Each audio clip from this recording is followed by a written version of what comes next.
Assalamualaikum. Selamat datang kembali di channel cerita horor dan history. Bangunan berlantai 3 dengan warna biru yang terlihat telah memudar. Ada sedikit cat yang sudah mengelupas sehingga menampakkan warna asli bangunan itu. Bangunan yang sebenarnya adalah tempat dijualnya obat herbal dan berbagai jenis jamu itu memang agak jauh dari bangunan-bangunan lain. Seorang gadis remaja memandangi bangunan tersebut dengan raut wajah ragu.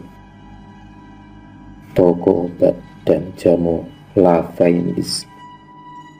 Tulisan nama toko itu cukup besar dan jelas sehingga dari jarak jauh dapat dibaca oleh remaja berambut lurus panjang yang masih berdiri tanpa bergeming. Tiba-tiba Alika melangkahkan kakinya menuju ke toko itu dan masuk dengan perlahan, seperti ada kekuatan yang menariknya untuk memasuki toko itu dengan segera. Matanya pun menyapu seisi toko di lantai 1, mencari karyawan di sana untuk bertanya. Namun herannya tidak ada satu orang pun yang terlihat. Ada sofa tua, deretan lemari yang berisi obat-obat dan jamu, meja kecil yang di atasnya ada sebuah buku kecil lengkap dengan pena hitam, dan ada televisi kecil di atas salah satu lemari obat yang tepat menghadap jendela. Suasana saat itu sangat sepi, hanya jerat jarum jam yang terdengar. Gadis remaja bernama Alika itu pun merasakan suatu ganjalan. Belum ada juga tanda-tanda keberadaan seseorang di sana. Alika kemudian memutuskan untuk duduk sebentar sambil menunggu. Sofa berwarna coklat gelap yang sekarang diduduki Alika sudah dimakan usia. Kulitnya banyak yang sudah terkelupas, dan sofa itu tidak cukup empuk lagi bagi Alika. Alika masih tetap menunggu. Ia berpikir, mungkin pemilik toko ini sedang tidur siang di lantai 2 atau lantai 3, karena di jam tangannya memang menunjukkan tepat pukul 2 siang. Akhirnya Alika pun mengantuk juga. Alika berdiri untuk melihat keadaan di luar toko. Dari kejauhan, dilihatnya ada seorang gadis dengan selendang berwarna ungu. Alika menduga usia gadis itu sekitar 21, seperti dirinya. Melihat ada orang lain selain dirinya, membuat Alika cukup lega. Tiba-tiba gadis berselendang ungu tersebut sudah di depan pintu toko dan masuk menyapa Alika.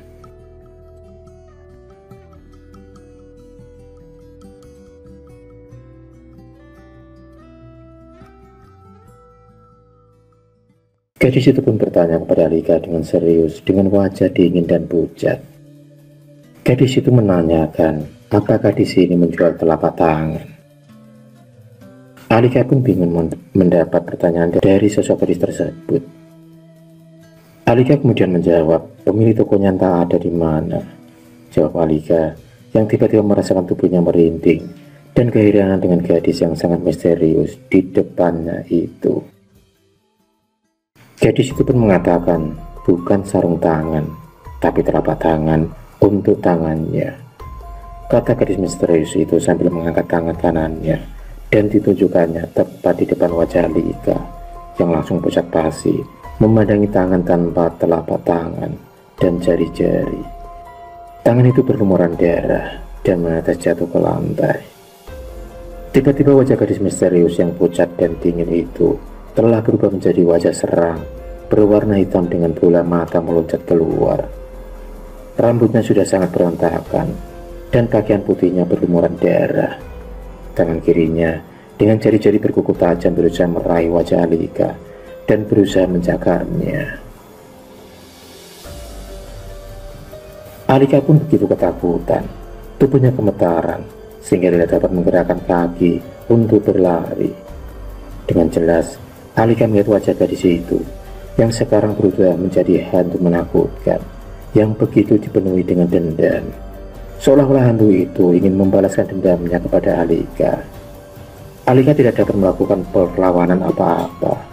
Matanya hanya terpejam, membaca surat-surat pendek yang dia hafal dan memasrahkan semua kepada Allah. Apa yang akan terjadi padanya? Beberapa detik pun berlalu. Namun Alika tidak merasakan wajahnya dicakar atau dilukai hantu itu. Perlahan, Alika kemudian membuka matanya. Hantu itu sudah tidak ada, hilang. Alika pun terduduk lemas di lantai. Merasakan kelelahan yang begitu besar, Alika memikirkan suara hantu tadi yang menyuruhnya keluar. Apa hantu itu tidak menyukai keberadaannya di sini? Pikir Alika. Dari lantai atas, terdengar ada langkah kaki seorang menuruni tangga. Alika pun terperanjat dan membayangkan jika itu adalah hantu tadi yang masih ingin membunuhnya. Langkah itu semakin jelas karena sudah berada di lantai kedua. Keringat dingin dengan derasnya kembali mengaliri dan membanjiri tubuh Alika yang lemas. Rasanya ia ingin menangis. Alika lega karena itu benar-benar orang.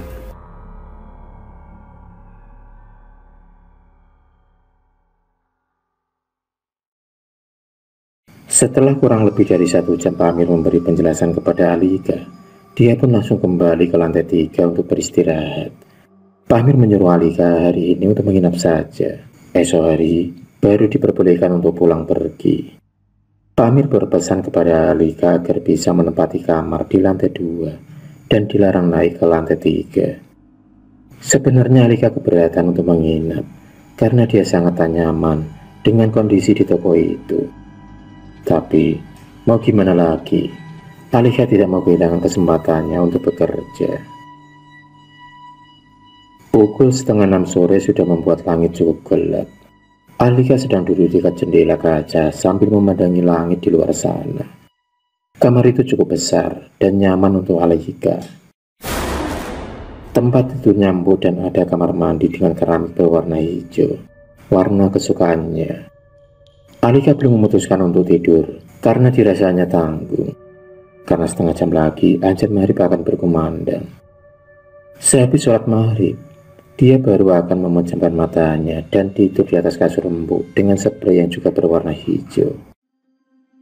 Sehabis menunaikan kewajibannya sholat maghrib, Alika ingin membaca Al-Quran. Tapi ternyata Al-Quran Alika tidak ada di dalam tasnya. Mungkin tertinggal di rumah, karena memang dia tadi pergi dengan terburu-buru. Alika hanya berzikir dan berdoa meminta perlindungan kepada Allah agar tidak terjadi apa-apa dengan dirinya. Tepat pukul 12 malam, Alika pun terbangun. Dia mendengar suara berisik di lantai 3. Suara seperti tertahan minta tolong. Sama-sama Alika dapat mendengar suara cerita menahan kesakitan itu. Dengan keheranan, Alika pun bangun dari tidurnya. Rasanya ia ingin ke lantai 3 untuk mengetahui ada apa sebenarnya. Belum habis kebingungan Alika, ada suara hentakan keras seperti suara kayu yang mengenai sesuatu. Cerita meminta tolong semakin jelas. Alika tidak bisa hanya duduk dan mendengarkan. Dia ingin tahu apa yang terjadi di atas. Tak peduli larangan dari Pak Amir yang tidak memperbolehkan dirinya menuju ke lantai 3. Dia pun berpikir, pasti ada yang tidak beres dengan sesuatu di lantai 3. Dengan langkah pelan, Alika kemudian menaiki tangga tersebut. Tubuhnya sedikit gemetar karena takut. Tapi niatnya untuk menolong orang yang berulang kali menjerit tadi membuat Alika berani.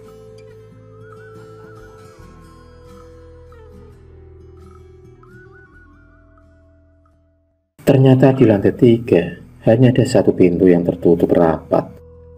Pasti itu pintu kamar Pak Amir. Alika kemudian mendekatkan telinganya pada pintu. Benar, suara meminta tolong itu berasal dari kamar tersebut. Dengan refleks, Alika pun kemudian mengetuk pintu dengan keras. Alika kemudian meminta tolong untuk dibukakan pintu. Tiba-tiba suara tersebut berhenti. Sekarang hanyalah sunyi yang menguasai suasana. Akhirnya pintu pun terbuka dan terlihatlah Pak Amir. Pemandangan di dalam kamar Pak Amir membuat jantung Alika seakan meloncat keluar. Seorang wanita muda telah mati terkapar di atas kasur yang berspray putih. Namun warna putihnya sudah berubah menjadi merah karena darah yang mengalir dari tangan kanan wanita itu, yang tidak ada lagi telapak tangan dengan jarinya.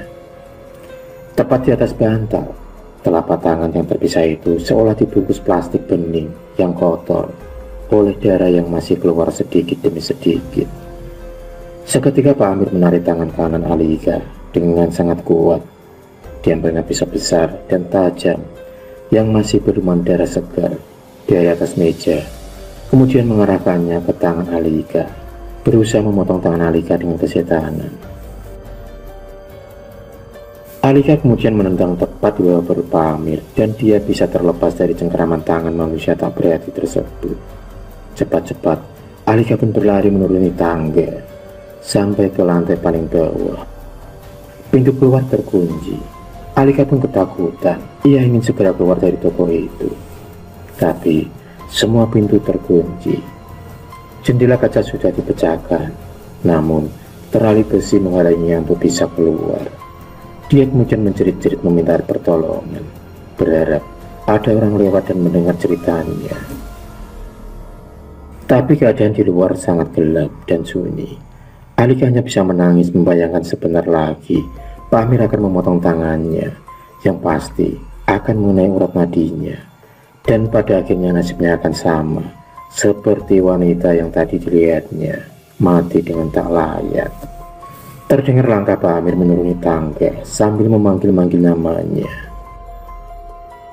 Kini Pak Amir berada di hadapannya dan siap-siap mengeluarkan pisau tajam ke arah tangan Alika. Alika berhasil mengelak. Hanya lengannya sedikit tergores dan mengeluarkan darah segar. Alika kemudian berlari menghindar ke arah belakang sambil menahan darah yang keluar dari lengannya dengan sapu tangan. Dia terus berdoa dan berdoa. Hanya Allah yang dapat menolongnya. Ia yakin itu. Jika memang harus mati, itu berarti sudah takdir baginya.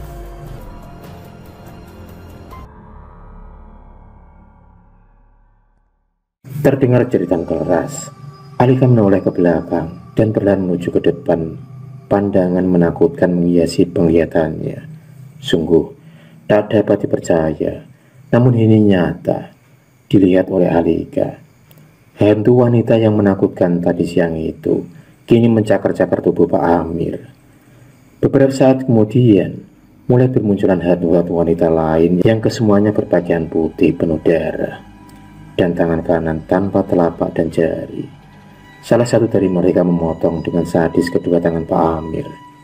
Pak Amir pun menghembuskan nafasnya yang terakhir seiring melemahnya jeritan kesakitannya. Hantu-hantu itu pun menghilang dan pintu tiba-tiba terbuka. Alika kemudian keluar dari toko itu sambil menjerit dan berteriak. Entah sampai kemana ia akan berlari. Alika tak tahu. Di tengah jalan Alika pingsan dan tak sadarkan diri. Perlahan mata Alika terbuka. Dia berada di ruangan serba putih dan berbau obat-obatan. Seorang suster tersenyum kepadanya. Alika pun membalas senyum itu dan meringis ketika dirasakannya sakit di lengan tangan kanannya yang sekarang telah diperban. Papa dan Mama Alika yang juga berada di sana langsung memeluk anak mereka dengan tangis haru. Mereka sangat bersyukur karena Alika berhasil selamat dari pembunuhan sadis oleh Pak Amir yang dulunya adalah dokter di rumah sakit itu. Ketika Pak Amir bertemu dengan seseorang yang mengajarkannya ilmu hitam, Pak Amir berhenti menjadi dokter dan dia menghilang tanpa berita. Pak Amir membuka toko obat dan jamu yang tidak pernah mau melayani pembeli. Membangun toko itu hanyalah salah satu cara Pak Amir untuk mendapatkan tumbal tangan 10 orang wanita yang akan diambil sebatas pergelangan tangan saja, guna membuatnya awet muda dan kaya tanpa usaha. Dia sengaja memasang iklan di koran tentang lowongan pekerjaan khusus wanita muda, agar dengan mudah dia dapat menjebak para wanita itu. Ajaran sesat yang didapat Pak Amir dari seseorang yang sekarang entah ada di mana itu membuatnya kehilangan akal sehat dan berakhir tragis terhadap dirinya sendiri. Karena roh-roh 9 wanita yang berhasil dibunuhnya itu ternyata membalas dendam. Saat Alika pingsan di tengah jalan, dia ditemukan serombongan polisi karena lengan Alika terluka cukup dalam dan masih mengeluarkan darah. Para polisi itu pun mengikuti jejak darah yang tercacar di jalanan dan sampailah di toko obat dan jamu Lavendis. Alika mendengarkan penjelasan kedua orang tuanya yang masih memeluk erat dirinya. Pagi itu, toko itu sudah diamankan polisi. Sayang, mayat wanita-wanita muda yang dibunuh itu akan segera dimakamkan. Begitu juga dengan mayat Pak Amir. Alika pun bersyukur, tak henti-hentinya keluar dari mulutnya. Alika kini semakin mengerti dan meyakini keagungan Tuhan Sang Maha Pencipta.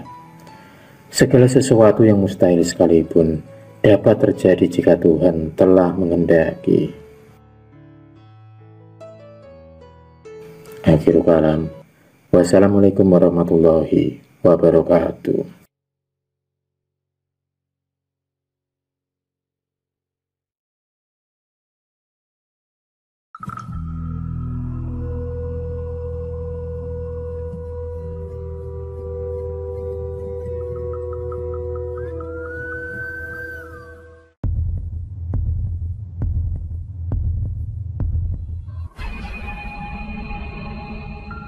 Terima kasih sudah menonton video cerita bergambar ini. Klik subscribe untuk terus mendapatkan video-video cerita bergambar selanjutnya. Semangat berkarya.